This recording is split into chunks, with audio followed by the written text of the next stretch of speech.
Why did Elden Ring do so well? Why was the game so damn successful and sell way more than the amount From Software projected? Was the hype that massive, or was the game just really that good? Both of these may be true at the exact same time.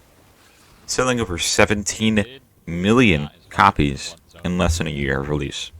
This game did immensely well, and outdid every other game they've done up to this point. To put this into perspective, in a little over a month, it sold what Dark Souls 3 took over 5 years to. 10 million. You can definitely say this is a commercial success. This is a new IP as well, making it all the more impressive.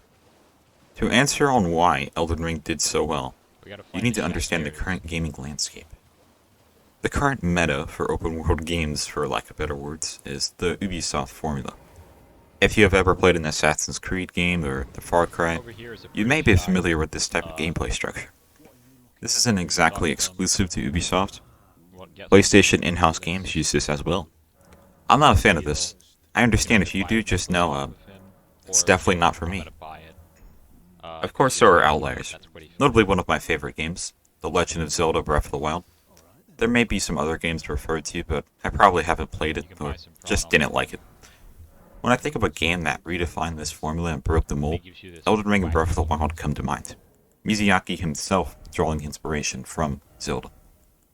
What separates these two games from other open world games is the part that resonates with me the most. That exploration feeling, meaningful, with the minimalist UI and the focus on keeping the player engaged with the game. What I mean by this is the absence of markers, characters, or even your own player character telling you where to go and what to do. No mini-maps. You can tackle this off in Zelda. Lastly, but certainly not least, the most important part is no handholding. When a game respects you as a player and a person, it's a lot more fun to play the damn game.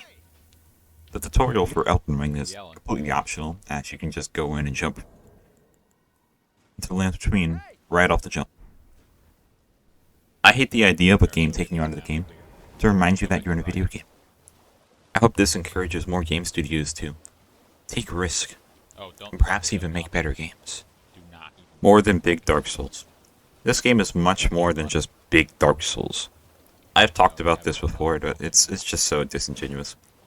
Elden Ring plays similar to other games From Software has made. Yes, that is very true, but that's a very crude understanding. It's clearly more nuanced than just that blanket statement. It's all in the gameplay, and the evolution of the boss level world design. With the vastness of the lands between, you open yourself up to things that weren't possible beforehand. Elden Ring isn't without its faults. The unused content, potential DLC, the handcrafted content versus the rush sprinkled through content, missing features, just covenants. Absence of these features isn't a distinction I was going for, but with the gameplay loop and exploration being a step up from before. This isn't without its own drawbacks, with New Game Plus and that sense of wonder and awe in that first playthrough being lost. I'm certain that just about anyone who's played Elden Ring for the first time has had a great time exploring around. You may have gotten tired midway through, just like this video, or in my case, constantly losing my mind at just how big it keeps on getting. The secret zones within secret zones within secret zones. When I was first playing this game, I thought it would just never end. It just kept going and going. I just want to finish the game, but Miyazaki had to shove in one more cave, catacomb, or hero's grave into the game, with probably nothing of value in there, just another copy and pasted duo fight that forces you to use spirit summons. That's the thing though. You never know what you're going to get. It could be a mushroom, or it could be one of the best hidden bosses you've ever played. The first playthrough is always the best. Finding Dragon Lord, Citizax, or maybe even Fortisax, Moog, Linnea. When you finally finish the game, you feel as in you got more than what you should have paid for it. With the amount of unused content, it's intimidating to think about how much it would have been with that, and maybe even multiple DLCs. It may be announced at the Game Awards, you never know. The data mining suggests that there could be up to 30 bosses, new legacy dungeons, and This is just one DLC at this point in time. Don't yell at me. I'm looking forward to see whatever they do next. I'll make sure to cover it on the channel, so stay tuned for that. Avoid the dragon's breath. That's all for me. Thanks for watching. Have a nice rest of your day. Yeah, the dragon goes flying away like a fish.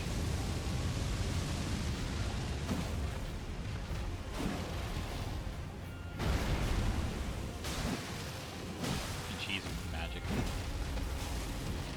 But that's not very fun.